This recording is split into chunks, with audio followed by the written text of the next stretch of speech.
Hello, hello. Good day, everyone. I'm very excited to be opening our next conference on the topic from extraction to regeneration. My name is Mara Steinbrenner. I'm CEO of Loftus, a deep tech startup factory in Germany, and I'm excited to welcome everyone today.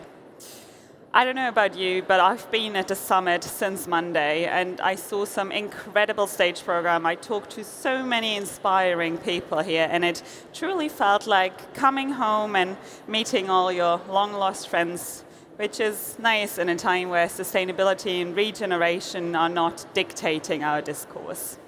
But I guess that's why we're all here, to find some energy and strength and inspiration to keep going and carry some of what we've learned into our everyday lives. This conference is called From Extraction to Regeneration, and we've got an incredible lineup of people who are going to share their insights with you. I hope to make this a valuable session for you, and by saying that, it's my time to jump off stage and leave you with our first keynote speaker, Cyrill. Cyrill is the founder and CEO of Parley for the Oceans, a global collaboration and impact network, working to end the destruction of our oceans through creativity, collaboration, and eco-innovation. He's an award-winning designer and innovator. He founded Parley in 2012 to bring together creators, scientists, and industry leaders to turn awareness into action. Please welcome Cyrill on stage.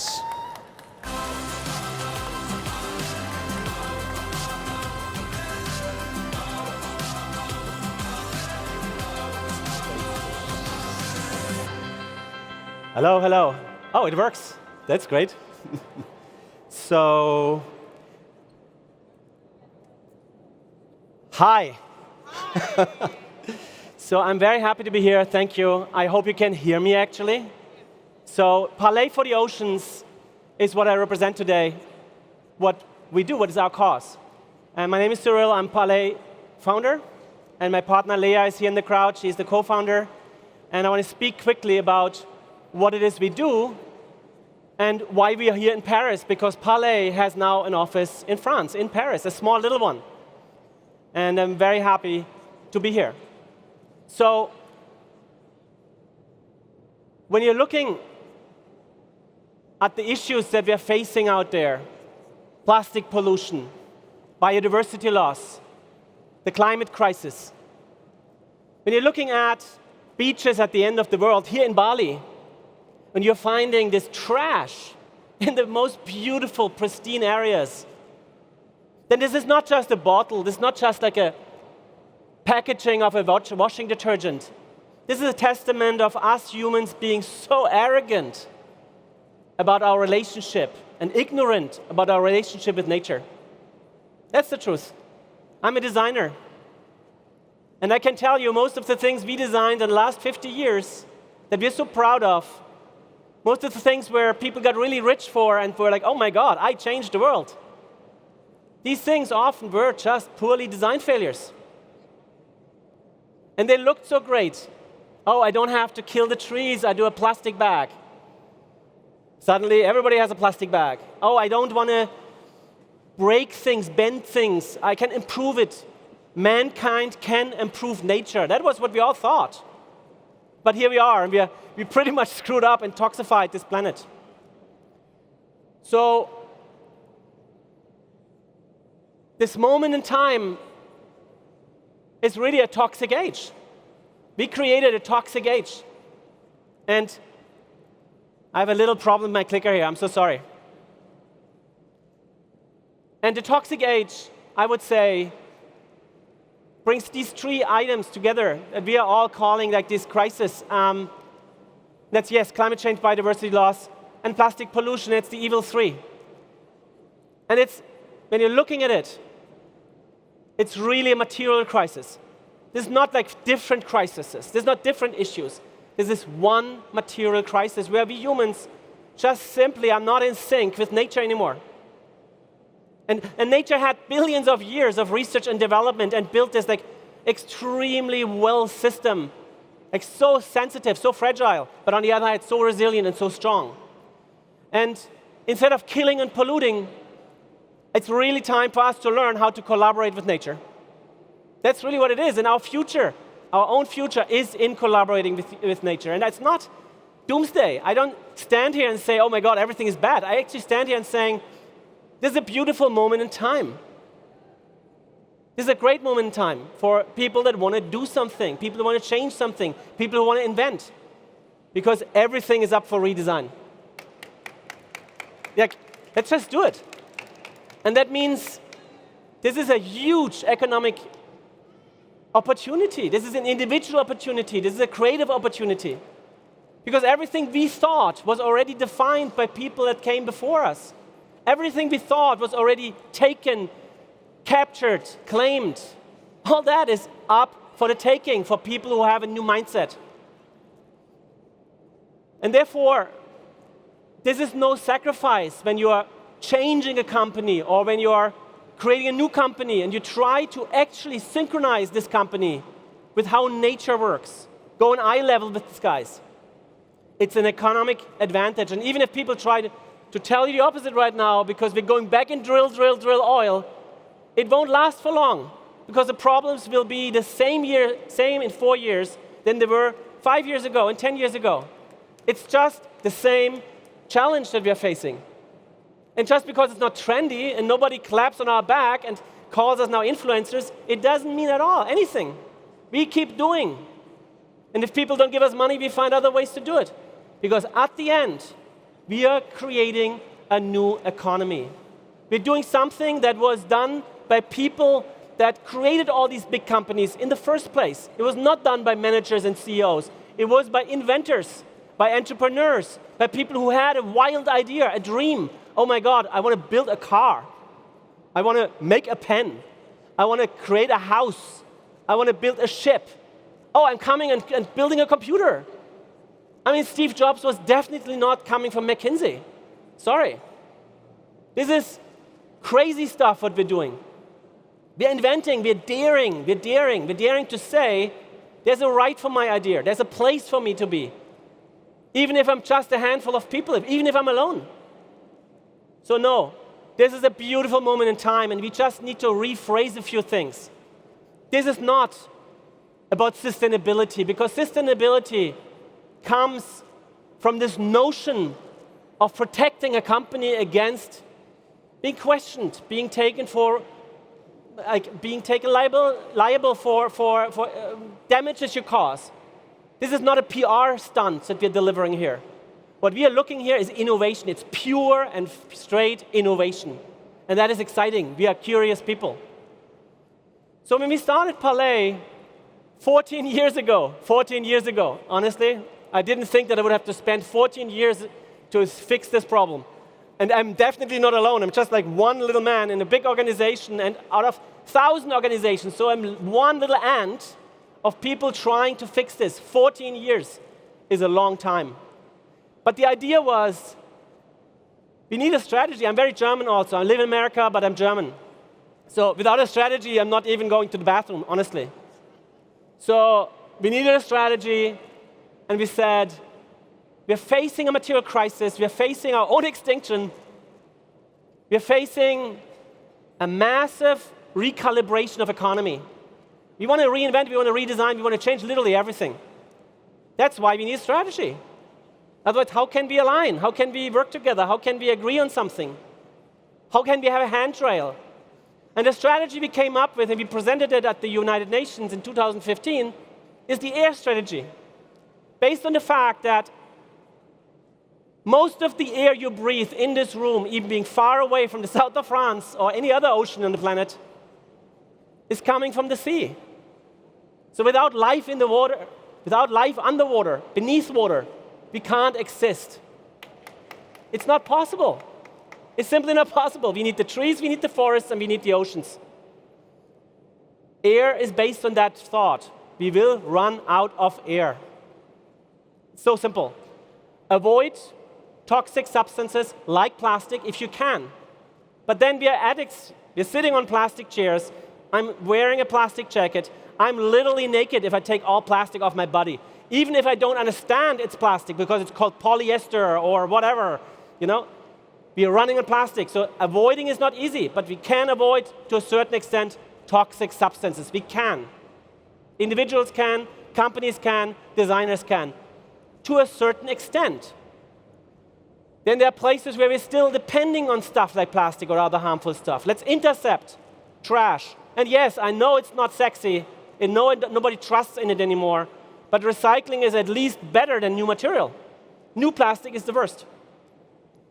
Avoid when you can, intercept if you can't avoid it, but the ultimate solution for the problems we are facing, for all these toxic stuff that we created, is reinvent, the R of air.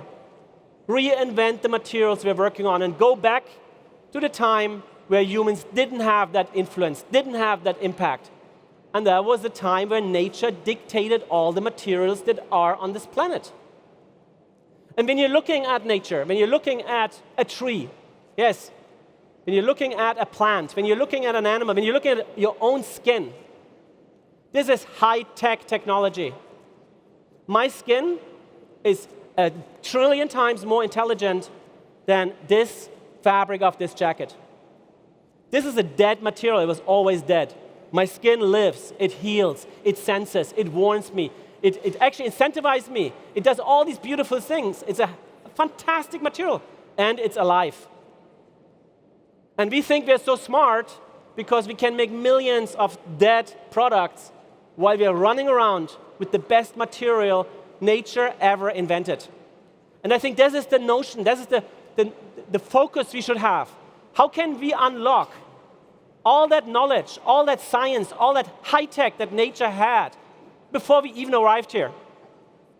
All the science that allows us to even live on this planet. Because without nature, none of us would be here right now. So Parley is a collaboration network, and it's really about bringing together direct impact. That means working out there, doing whatever you can to save animals. Protect, protect, protect. Learn. On the other side is eco-innovation. Invent the stuff that is destroying out there. Work with the best innovators. Collaborate, collaborate, collaborate. But then design, create, and create big campaigns and build community. And I'm going to give you a quick jump through what we did in the last 14 years. I hope it actually works. Sometimes it doesn't. Yeah.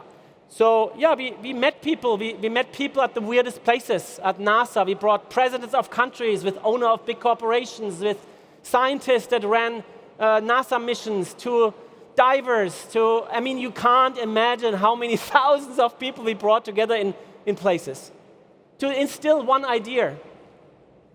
And it's actually the idea that we depend on love for this planet. If we are in awe, if we love this like magic universe, then we're going to find ways to collaborate. We will. And then we built these chapters in countries where kids would educate their parents, where they would take care of their islands, where they would intercept trash, where they would influence their own presidents. In the Maldives, 60% of society shows up when we're calling them from a cleanup day. In every island council is a Parley kid that somewhere was in a school that was taught him to learn about nature and to learn how everything kind of works together.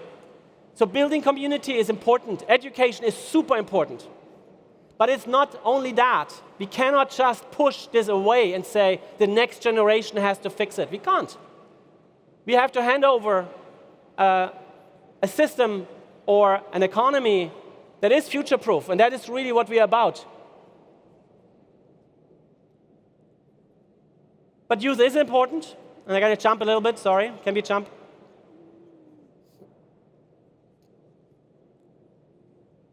Can we jump? Okay, I'm going to speak. So youth is important, and it is important that they learn how to speak to adults in a way that they're not being seen as a child.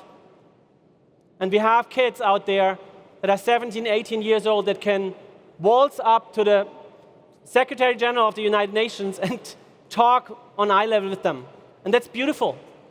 And empowering the next generation is important. Sorry, I have my little thing going on here with the clicker, I told you. Can I have the next slide, please?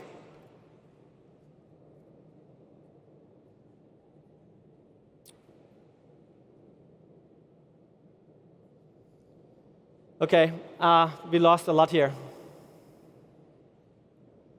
Sorry for that. I'm going to just speak. So, the truth is that the first part of Parley, we were focusing on intercepting threats. Going out there, catching what we can, going out there, educating kids, educating their parents, educating leaders. But we came to this point where we realized we can't clean it all up. We can't change people's minds fast enough. And that is the moment where we have to look back and we say, yes, we intercepted 10 million kilograms of plastic debris. We engaged 500,000 volunteers. We made 300 billion worth of advertising value in earned media. We ran big global campaigns. Yeah, we did all that, and I could say, oh my God, we are so amazing, but we're not, because we still are facing the problems that we were facing 10 years ago. But what we learned is, we learned how to hack the system, how to work with big corporations like an Adidas, Dior, and all these guys, and where the limitations are. But we also learned that we need the big companies to be our allies. And what we learned is that this can be good business for them. Adidas made a $14 billion with trash that we collected around the world and sold millions and millions, 100 million, actually 160 million products with our label on it. And we were able to run our organizations for 10 years with that income. So we found a new model. But today, we're saying, listen, this is not enough. We cannot anymore be so slow. We have to make a big jump. And we have to not just turn marine debris into new materials. We have to accept that plastic is a design failure, really. We have to accept that the true material is in biology, is in green chemistry. And when you're looking at a coconut in comparison to a plastic bottle, when you're looking at what you are, even the little cup that you're drinking from with the plastic lining, and you're looking at the surface, and there's this like pigment on top, then you're drinking microplastic, literally. So my tea that I just had was a microplastic tea. Fantastic. You know, to make sure that I'm not creating any kids. Yeah? Because it has a certain effect on our health and fertility and all. But when you're looking at nature and you're looking at a coconut, for example, oh my God, what a smart product. It is healthy, it is through and through valuable. Even when you drank the water and you ate the flesh, the husk is full of like nutrients. It can be used for all that kind of stuff. So this is a perfect product. And that is inspiring. Everything we see in nature inspires us to look for innovations out there and go and say, how can we make sure that we are on eye level with nature? Because we know our future depends on it. How can we go and outperform this toxic stuff with biology, really? That's the approach we're having. And we are going back to fashion in a way, because the truth is, fashion, and that's why this city is so important also for us at Parley, fashion has an influence on the whole world, on the different industries, on automotive, on all kinds of sectors. That means if you are able to change things and be radical about material change and aggressive about communicating and inspiring and seductive with the design, everybody will make an irrational decision. And the irrational decision we want people to make is to actually do the right thing and use materials that are probably a bit more expensive, probably a little more challenging in design, but they are new and unique. And they are actually allowing us to make a product that is outperforming all the toxic stuff. So that's pretty much what it is. And Parley, today, Parley Future Material consists of the Parley brand that we use for our partnerships, making stuff together with companies, but only then using materials that we believe in, to invest into materials that actually are using methane gas, food waste, pulp, algae, banana leaves as a raw material, and also knowing that this raw material is grown by communities, is actually generated by communities, and creating these projects where local communities farm or intercept biological waste is really the foundation, I think, of any product we should make out there. We should not ignore the origin of a material. And it's a beautiful thing to work with local communities and grow stuff, process it, and create a luxurious product from it. If you know all parts of your supply chain, if this is an ecosystem really, if you know that every piece of the supply chain actually contributes instead of taking, my God, that's the most beautiful way of designing a product. Then you'll feel really good about yourself. And honestly, it will be incentivized. So yeah, banana tax is one example. Turning banana leaves not into paper, but then also in fabric. You see a little product that Dior did to prototype. And there's the power really is in working with the brands, but taking the innovation investment to Parley and working with the brands in a way to say, we're taking the first hit here. We are working hard and making these materials, these new materials, ready to deploy. We are optimizing them, we're co-engineering them, and then we're showing them even in our own collection. The moment we are ready, you have no excuse. We can bring them to you, we can work with you, and we need your intelligence, we need your supply chain, your expertise to bring them to the next level. So collaborating with brands is, from a certain moment on, really good. But before that, you actually have to make these new materials, you have to bring them to a certain level of superiority. Algae is a big one. Algae is a true superpower. And algae has a lot of attributes for the environment, for carbon sequestration, but also it's a wonderful raw material. And we are now able to make all kinds of leather replacements, plastic replacements based on algae. Here's a company that's interesting that we invested in very early on. They're technically recycling CO2 from the air, turning it back into airplane fuel or vodka or fragrances. It's just recycling. And I don't say that's the ultimate solution, but I rather fill up a plane from the stuff that is already out there, the CO2 we already lost, than burning more fossil fuel for the moment. Because we have a lot of engines sitting around and they want to eat. And I don't want to feed them fossil fuel. So recycling has a place for the next 15, 20, 50 years for old materials like fossil fuel-based stuff, plastic, etc. And then hopefully, that's really what we're working against, we're going to only recycle biology. Because recycling was invented by nature. And recycling bad stuff doesn't make the stuff better. Recycling a toxic plastic doesn't make the plastic better. But having a banana leaf or a tree or any kind of natural component, having that in a circle over and over again, that's the ultimate goal. And then there is so much wonder out there. Here you see DNA extracted from a butterfly. Suddenly you can turn it into printing ink, you know? And that's fascinating. I mean, there's so many enzymes out there, so many microorganisms, so many guys, trillions of little organisms that do stuff, that grow calcium carbonate bridges and technically grow corals or grow islands or technically grow concrete. The guys that actually grow our hair, color our eyes, mend wounds, or take stuff apart or build new.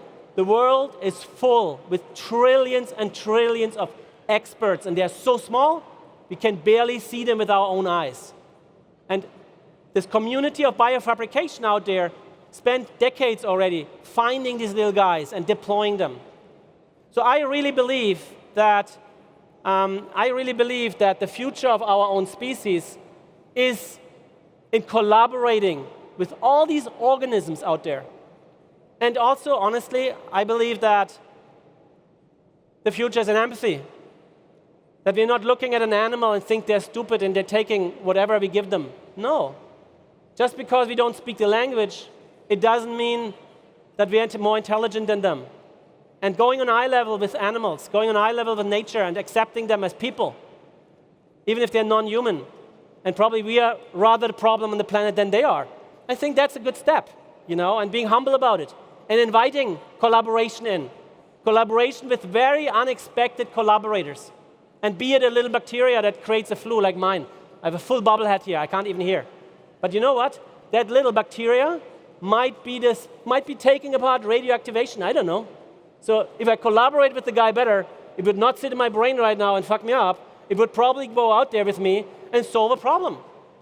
So this is really what I feel our next chapter is about finding allies in nature and learning how to grow a society and grow everything we need. We don't have to sacrifice. We don't have to give up buildings. We don't have to give up jackets, planes, travel, luxury.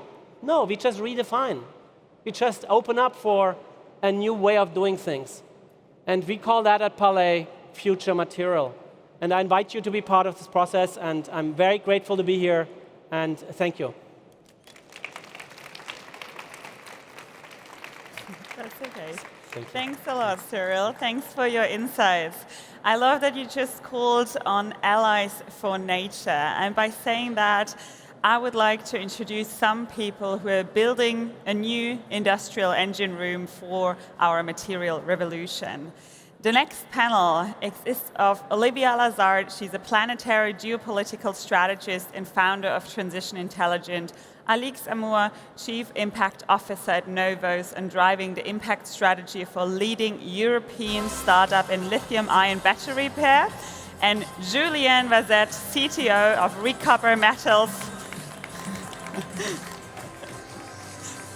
Sorry, I was not finished.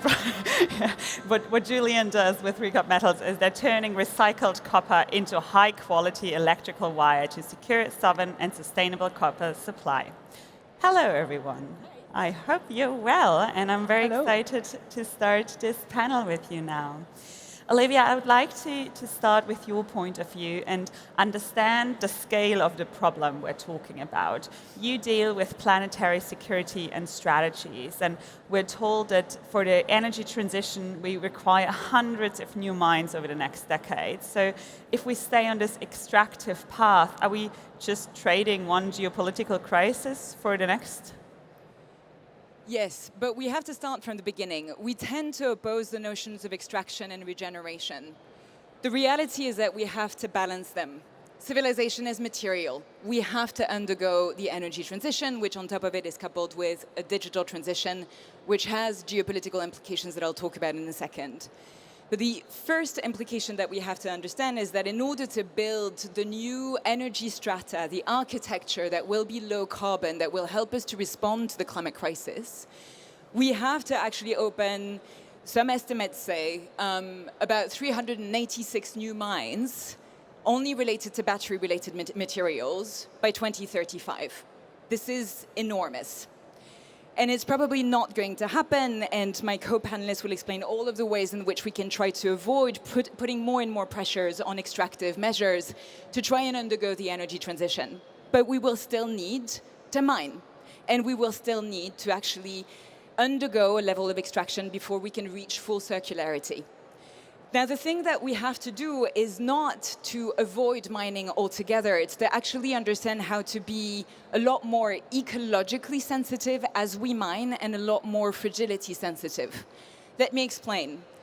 When we look at geological surveys and maps, what we observe is that a lot of the materials which are necessary for the construction of renewable energy and digital technologies are actually found in all of the wrong places. We're talking about the deep seas. We're talking about the Amazon basin, the Congo basin. We're talking about carbon sequestration ecosystems, as well as the wet forests of Asia, and the cryosphere, the poles particularly. So we're seeing essentially a lot of movements going in those ecosystems, which we actually need to regulate the global climate regime, and which are also absolutely essential and instrumental when it comes to providing other ecosystem services, such as the, cycling water from a global perspective, a regional perspective, et cetera, et cetera. So we need to actually invest in the protection of ecosystems and in massive regeneration efforts, coupled with our ability to mine and to extract in order to undergo this transition. But here is the challenge. The places that actually host those ecosystems and which are the most geologically endowed are also, on the whole, countries that tend to rank fairly high on fragility and corruption indexes. That means that essentially in a moment when the energy and the digital transitions are actually the vessels of geopolitical transformations and breakdown of the international order from a high carbon intensive energy system to a low carbon energy system, we're seeing a lot more geopolitical incursions in all of the fragile places that are endowed in minerals and that host those ecosystems. So at a time when a lot of us here are interested in talking about climate action, ecosystems protection and regeneration action, we also need to be talking about development, countering violence, supporting countries that actually hold the keys to the energy transition and to the future of planetary security. And this is very hard because at the moment, obviously, a lot of countries are essentially saying, sorry, we don't have enough money, we don't have enough support to give to countries that are actually our allies and the lifeline of the planet, as well as the future of planetary security and planetary security norms in the future. There is a massive gap in how the EU supports the supply actors at this point. While we're writing the Clean Industrial Act, what do you think is missing on the ground to actually support the centers and factories working when managing these materials? We have to talk about some of the reverse blind spots of what the EU is suffering from at the moment. 5 years ago, when we were talking about the implementation of the Green Deal and the EU was saying, we are the climate leader, what the EU did not understand is that climate policy is actually industrial policy, couched within geostrategic navigation and foresight analysis. Today we have the Clean Industrial Deal. This is a massive improvement when it comes to trying to create the industrial ecosystems that will actually help to create scale effects when it comes to the deployment of renewables and the new types of technologies that will help also to sort of help us understand how to regenerate as well as extract in a more ecologically and fragility sensitive manner. But the EU right now is just kind of investing into this industrial policy, not understanding the impacts on the natural resource base load, on water, on ecosystem, on soils. And so it's essentially saying, let's go super fast with anything related to extraction and processing of materials, as well as supporting, to a lesser extent, and you will explain, circular economy actors. What it's missing is essentially sort of saying we need to invest into massive regeneration within the EU territories, as well as outside of the EU. We need to be able to actually harness new forms of science, including understanding atmospheric rivers and how to tap essentially into the water that we're releasing into the atmosphere, bringing it back into the soils so that we can rebuild water security from the ground up and the top down. Because without water, we can't mine. Without water, we're seeing a lot more ecosystems fragmentation. And we have to realize in Europe something which is sort of, still not reconciled. We are warming twice as fast as the global average. We have a completely different biophysical condition, which from a policy perspective, we're not quite putting into motion and sort of, bridging with industrial actors. And then it's all about, beyond regeneration, it is all about sort of, investing into the type of industrial actors and technological sectors that are not quite at scale yet, and that will probably never reach the scale that we're talking about in terms of massive industrial open pit or sort of new forms of mining, but which are still really important. I know that in France, for example, we have companies that work on phytomining, how to use essentially plants that will suck pollution out of the soils and therefore depollute soils, all the while creating small volumes of minerals and metals that are necessary for the energy transition.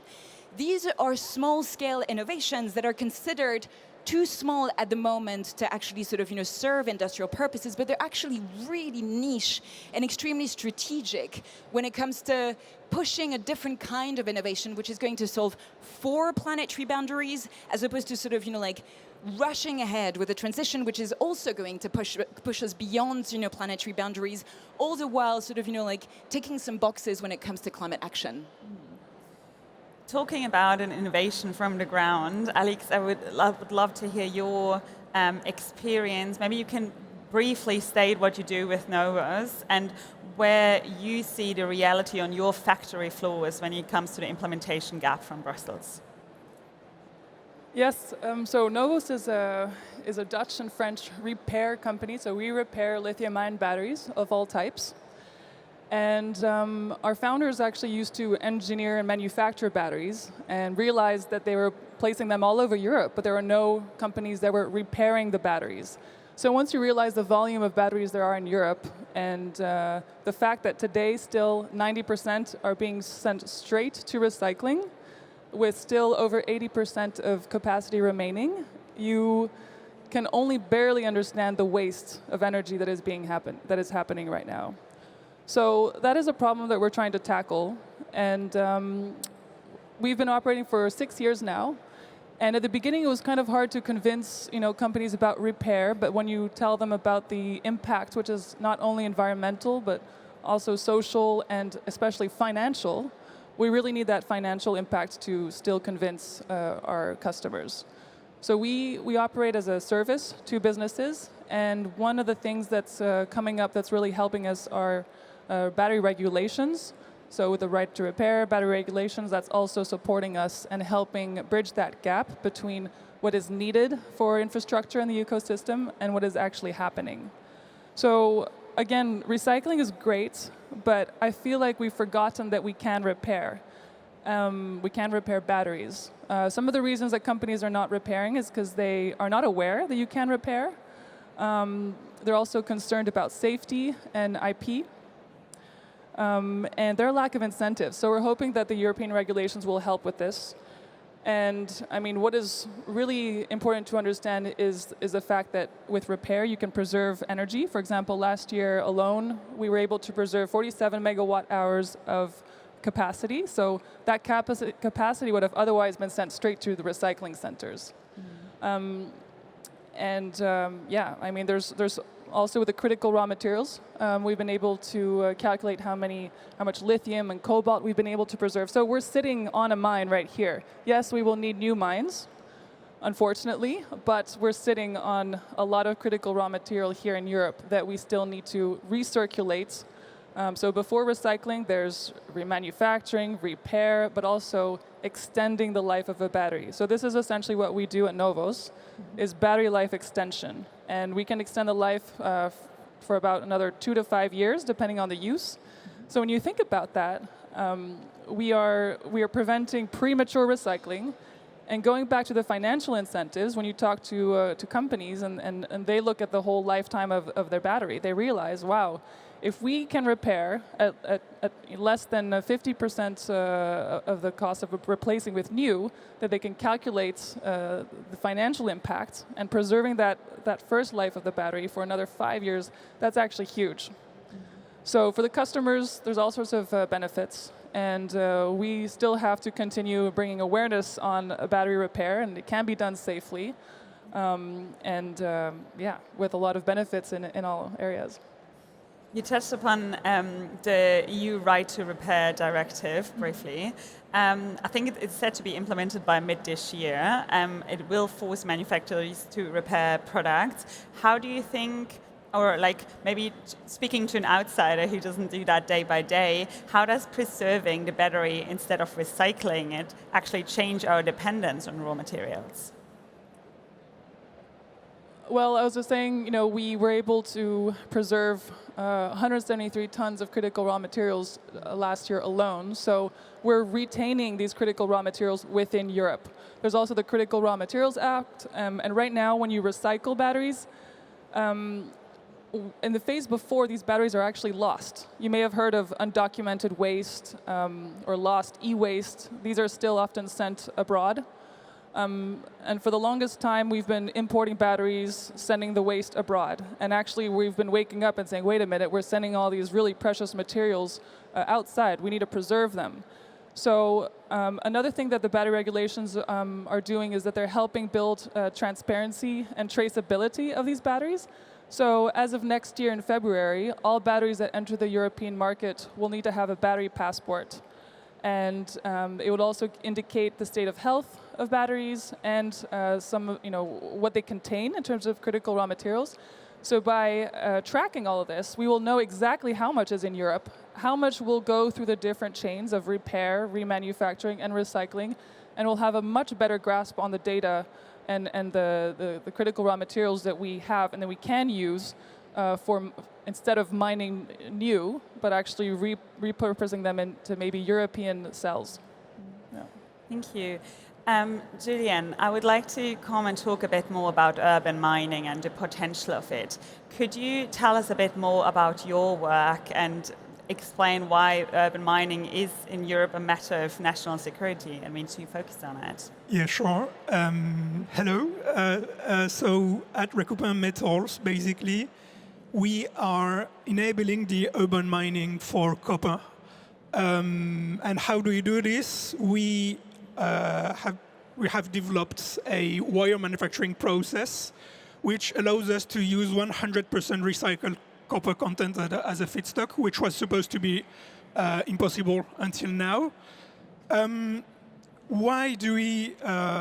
Why is this a problem? Why do we need urban mining in the copper industry? It's very simple. By 2050, because of the electrification demand, the demand of copper will double, precisely at the same time as there will be a copper supply gap, which we already know. How do we know this? Days between the discovery and the industrial production of a copper mine, there are 16 years. And so we are able today to forecast what will be the production of those mines over the next decade. And we already know that it will be decreasing after 2030, something like this. So precisely at the moment when we will need more copper, we will have less copper.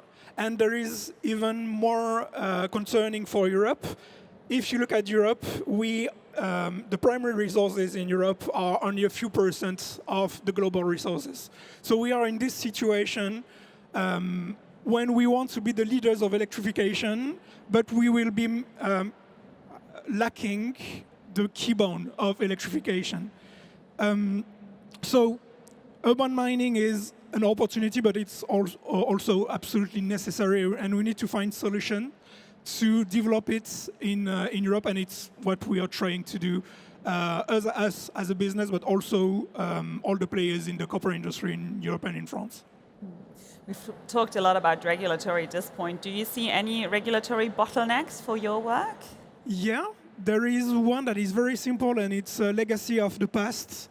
It's that today, if you look at the standards, the copper standards, they are based on the existing electrochemical refining processes, which state that the conductivity of copper is directly linked to the purity of the copper which is produced, which is true, but it's not only this. There are other things that have an impact on the conductivity.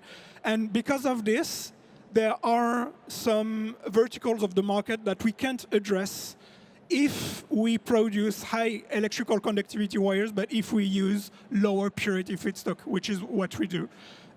So one of the main bottlenecks that we will face, not today because the market is big enough, but in the next decades, will be this regulatory hurdle, which consists in preventing us to address the majority of the market because of this, which is absolutely not functional. Standard should be focused on functional requirements instead of other requirements that makes no sense. Maybe touching upon that, like global manufacturers and consumers, they trust the mine because the output is standardized. And I mean, it's probably same issues with recycled or repaired batteries, but how do we create a trust framework that it is less a compromise, but we see it as a high quality output? I think, well, it starts with tracing where the origins and the sources of these batteries. I mean, right now, well, in my case, batteries, but right now, batteries are kind of like a black box. No one knows, unless you really open them up, and if the OEM is willing, where they're from, where the cells are from. There's still a lot of unknown information. So I think that is the start, is really understanding and tracking them, and then seeing where they go along the supply chain. And I think by doing that, and that's what the battery regulations is helping with, is it's going to force companies to use better materials and design better batteries and make them, ideal for this whole recirculation. And when they're incentivized to, make batteries that last long and that can be refined more easier, then I think it'll really make a huge difference. How is your experience in terms of finding investors for your startups? Do you feel like the financial world is ready to invest in these regenerative projects and startups at the same speed they invest in new mining projects? No, really. I mean, I think now is a much better time than maybe 5-10 years ago.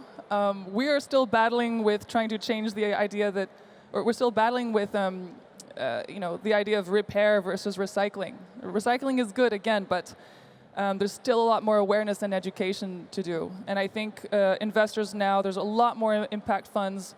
They're more aware of the manufacturing and industrial space. They understand that they need to invest long-term in European infrastructure. We all need to collaborate together. So I think it's much easier now than before. And we're lucky to be very well supported so far. And here at Change Now, lots of also interested investors. How's it for you?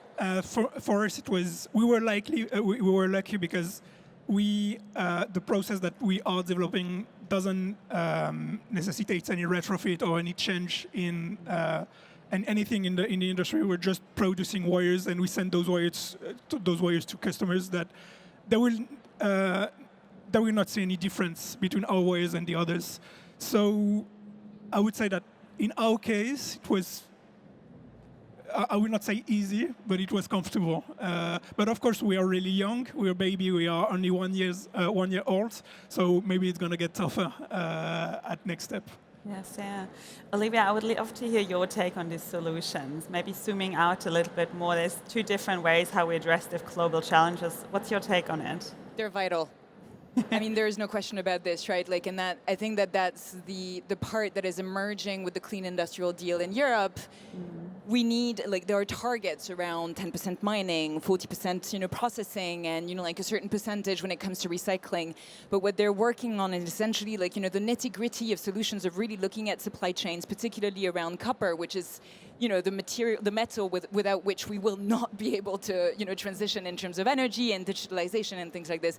So there is, very much of a need to groom talent and to sort of, scale essentially the types of solutions that are going to be produced in Europe, and that can position Europe, from a geopolitical perspective, not only for its own resilience, but also, with the ambition to essentially sort of, position Europe as a partner towards other countries in the world, particularly the very countries that I was mentioning before that are also mineral endowed, but which are lacking in technological transfers and industrial ecosystems, and which are essentially our allies at a moment when, indeed, the geostrategic environment is showing incredibly plainly that the old order upon which the EU used to rely is breaking down. It is also not coming back.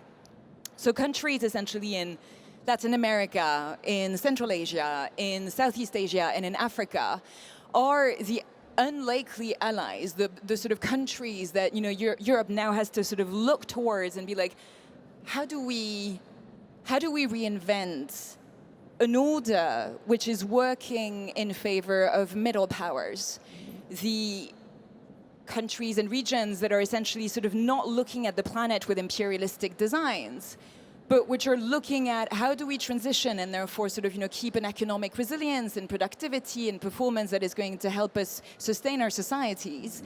But how do we do it in a way that is essentially going to not just tick the climate box, but indeed solve for planetary boundaries? I expect that this is essentially the type of conversation that will be happening within diplomacy within the next 5 years. It is stumbling forward right now with what the EU calls strategic partnerships when it comes to critical minerals and materials. But the EU still is approaching those partnerships from a fairly transactional perspective.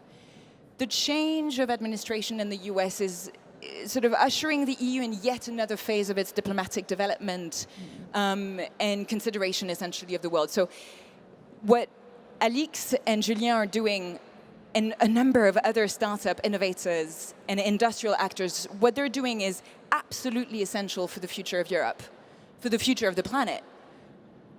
It does not prevent us from having to pursue essentially the type of diplomatic partnerships that will generate a different kind of conversation with the very countries which, again, hold the very keys not just to the future of the energy and digital transitions, but to the future of planetary habitability, the future of geostrategic equilibriums, the future of balance of power, and the future of norms in a world which is essentially going to be marked by the planetary age as opposed to the international order that we used to rely upon. Thanks for that. Unfortunately, we're nearly out of time. I want to finish this with the last wrap-up question, and the technical guys are not going to hate me for that. But to Alix and Julian, we're talking to Louis Akenji in a moment. If you could ask him to push forward one specific law to make your regenerative work easier, what would it be? I have one very short, make it illegal to send scrap outside Europe. As simple as this. There's a vibe. Yeah. The message has been sent. Let's hope it happens for me too, but I agree with that. But also integrate more batteries in the conversations about repair. We're getting close, but still we need to add a little bit more details about what it means to repair a battery and the materials and the components. So yeah, just a deep dive into batteries in all these regulations. All right. Thank you so much for sharing your insights with us. I'm sure you're still around if any of you want to have any specific questions to our speakers. Thank you. And with that being said, because we're a little over time, I ask our next speaker on stage. His name is Louis Akenji. He's the Executive Director at the Hot or Cool Institute and a political economist working on fair allocation of resources and opportunities for collective well-being within ecological limits. Please, Louis, you may join me on stage.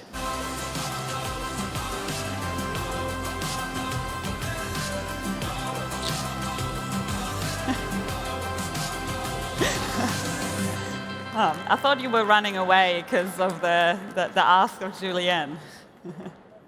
Hello, so we meet again.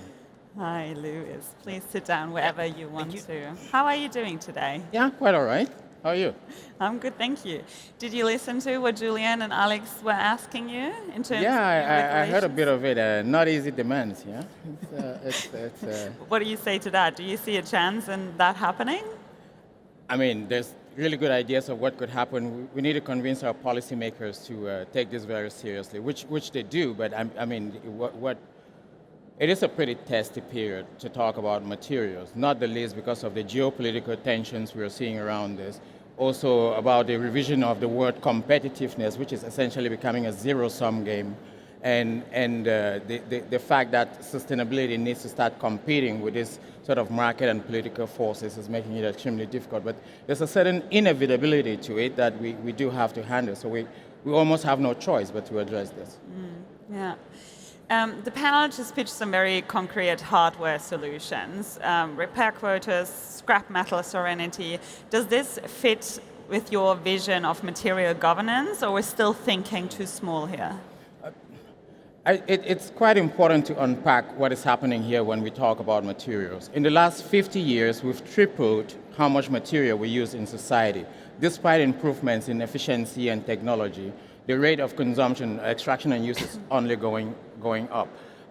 We currently use about 100 billion tons of materials a year, and if this is left unchecked by 2060, we're going to be looking at a 60% increase, taking us to about 160 billion tons of materials per year. Now, a lot of these materials are being consumed in spaces that have already developed societies and their economies, and there's a high percentage of stock there. We find ourselves in a very testy situation where countries that have these resources need them for their own development to bring people to a basic level of decent living, are having to export these resources to countries that have already developed their own economy. So we have quite contradictory messages in the way our economy is incentivizing the flow and use of these resources. I like to think of it, sometimes I think of it as what we need to do is to look at the AAA of resources to ensure proper governance. By this AAA, I mean availability of resources, access to resources and our appetite for these resources. Availability of resources, you can look at it in two ways. It could be as simple as the lottery of geology, where you find yourself in a country that has much resource. You didn't work for it to be there, right? But it's also the physics of it. Is it finite? Is it infinite? Are we working within the regenerative capacity of these resources? We cannot negotiate with physics. It's just the nature of it, right? So, which takes us to the second one, access to these resources. This is essentially about extraction, the cost of extraction, distribution of these resources to various parts of the economy. This we have a little bit more control over through governance mechanisms, and this is where governance can play a big role. The last one is our appetite, how we use them, the rate of use of these resources, whether we're using them within regenerative capacity, and whether we're living at sufficiency levels. So there's quite much we can do to make sure that our material use comes within the biophysical limits that we have planetarily. That's a lot to think about. When we talk a bit more about a concrete regulation, let's talk about the EU Circular Economy Act. Do you think this is the software update we've been waiting for, or is this just a way to kind of greenwash our way out of it? Okay, I'm not about to call out the EU on stage, but let's look at the history of the circular economy. We've now had a circular economy in Europe for 10 years. It's about 10 to 11 years ago that the EU came out with its first circular economy strategy. And it set a target of 24% circularity in Europe by 2030, I think. I have to check this. What does the data show right now? Where are we? When the strategy first came out, we were about 10.2%, we were about 10% circularity. Now, after 10 years, after all the investments, after all the resources, after all the technology, after all the intellectual input, the debate in parliament, in households, and boardrooms, we've moved 2 percentage points to 12%. So it's up to you to judge whether this is a success or a failure. And the circular economy in Europe has affected not only Europe, it's affected other parts of the world and how they respond to the European economy and how they respond to European businesses. What have we learned in these 10 years, besides that we've barely moved the needle? We've learned that circularity is not just about recycling. So a downstream, continuing to promote circular economy as primarily just recycling is another strategy for failure. We need to move this upstream, beginning to look at raw materials, beginning to look at extraction, demand, and impact that is having on other parts of the world. We've also learned that circularity is interpreted primarily for businesses, which allows citizens to ask themselves, where are we in this grand scheme of things? Is it just businesses that we are responding to? Especially in a time of cost of living crisis, it is essentially very important to connect what we have in terms of circularity to people's well-being. So if people cannot see this, it becomes a question of why so much political attention and investment in something like this.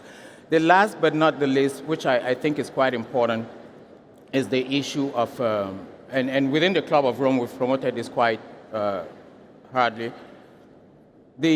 We now have a target for climate change, 1.5. Of course, we're not really responding to it properly, but at least we know the general direction. We have targets for biodiversity. For something as essential as materials, we do not have a target. So it's almost as if just mine to infinity, and it's no issue. There's no guardrails here. We need to do something about it. And the EU has a really, really good chance and a good opportunity to show what the circular economy can do, not just as an engine for growth, but as a foundation for well-being of its society. When you said we barely moved the needle, you stated some learnings you can draw from the last 10 years. Do you think the framework just had too many failures or was not sufficient, or are we facing an implementation gap of the framework? I would say, from the very onset, the intention with the circular economy it's very noble. And I would go as far as saying the ambition the European Commission had with the circular economy was a very noble one. However, the design of it allows too much room for interpretation as just a recycling framework. One. Two, the actors that it directly targets are not the same, do not necessarily have the right incentives in place to have them move. Let's take a very basic example of this.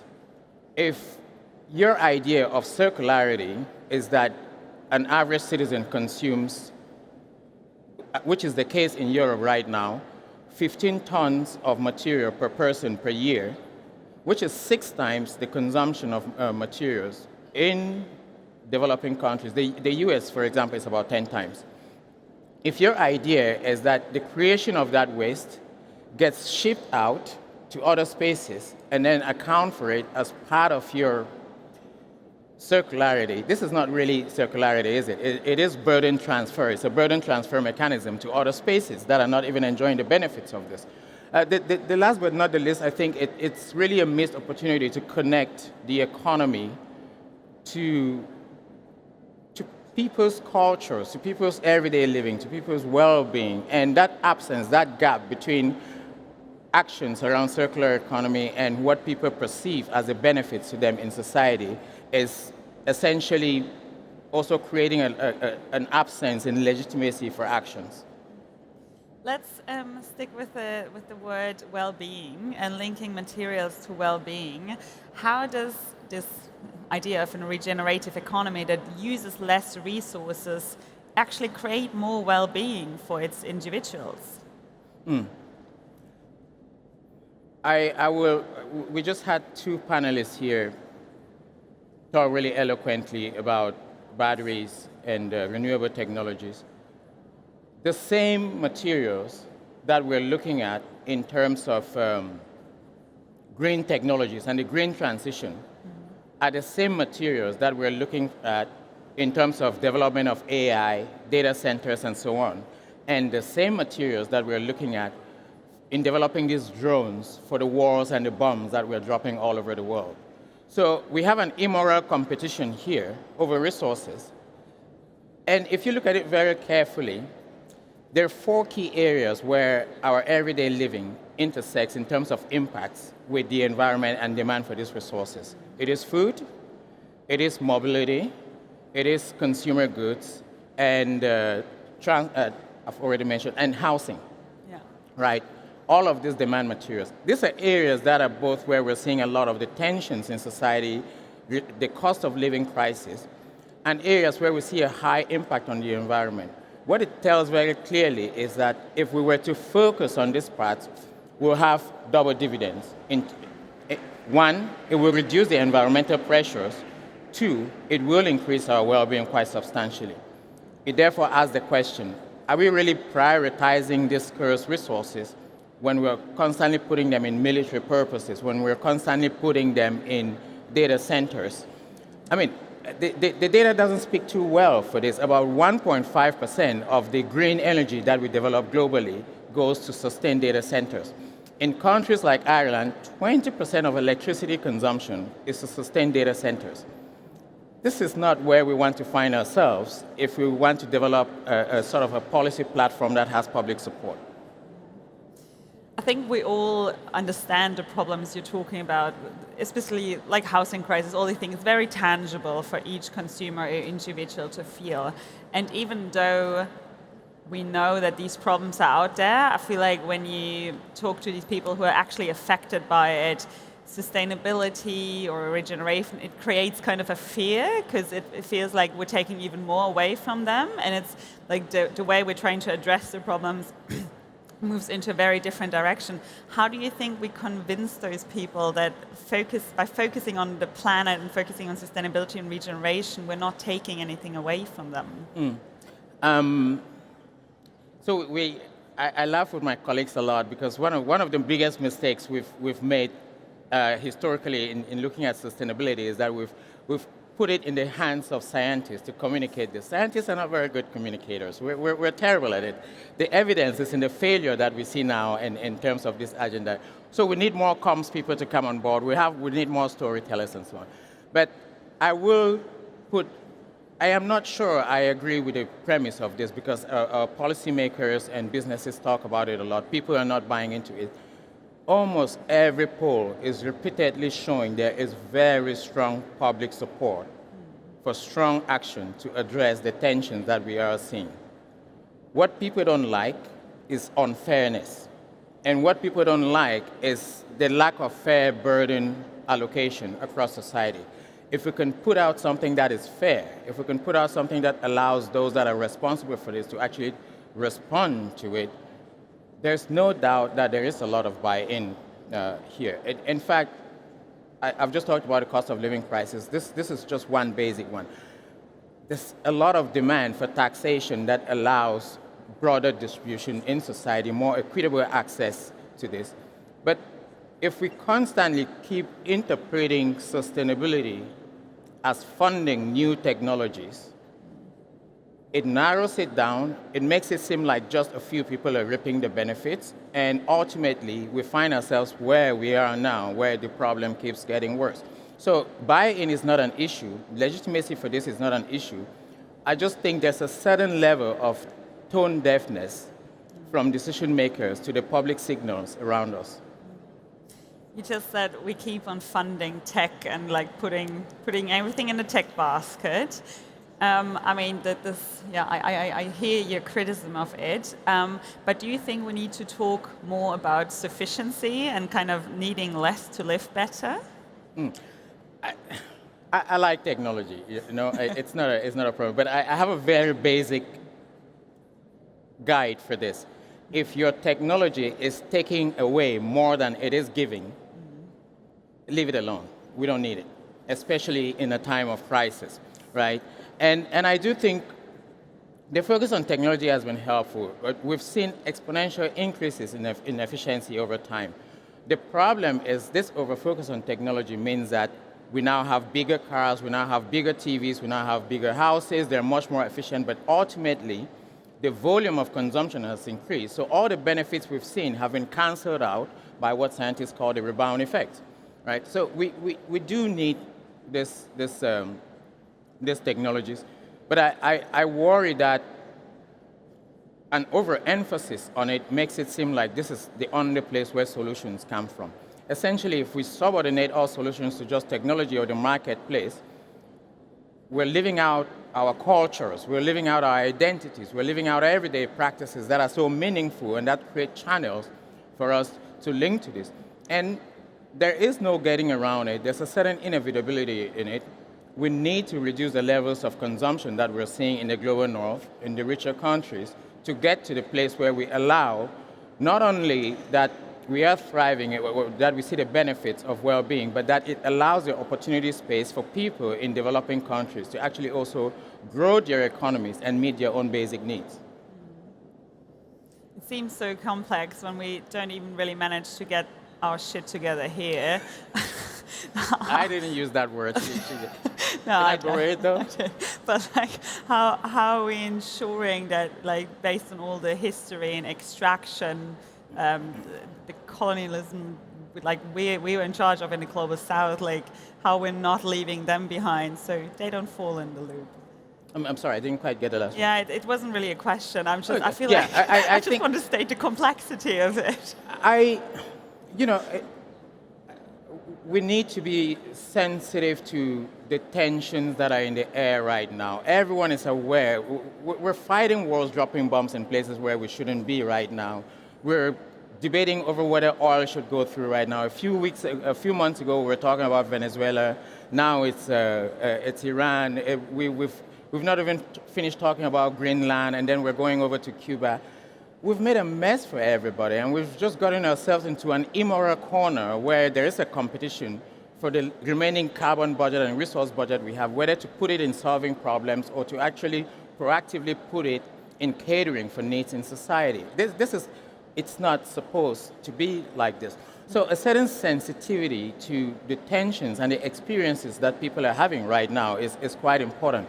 I say this including people in over-consuming countries because they're locked into infrastructure that is driving this consumerism, and even against all the individual actions that you can take, there's only so much that you could benefit from all these positive individual actions. So We need an approach that collectively moves everyone, that changes the provisioning systems, that changes the landscape and principles within which we're engaging with this issue, instead of just leaving this burden on individuals and consumers.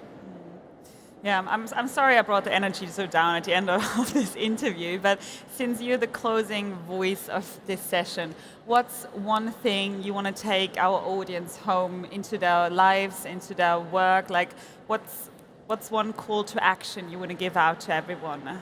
I would say there's one grand way that we can get ourselves in the right direction and get everyone to align. Businesses, consumers, governments.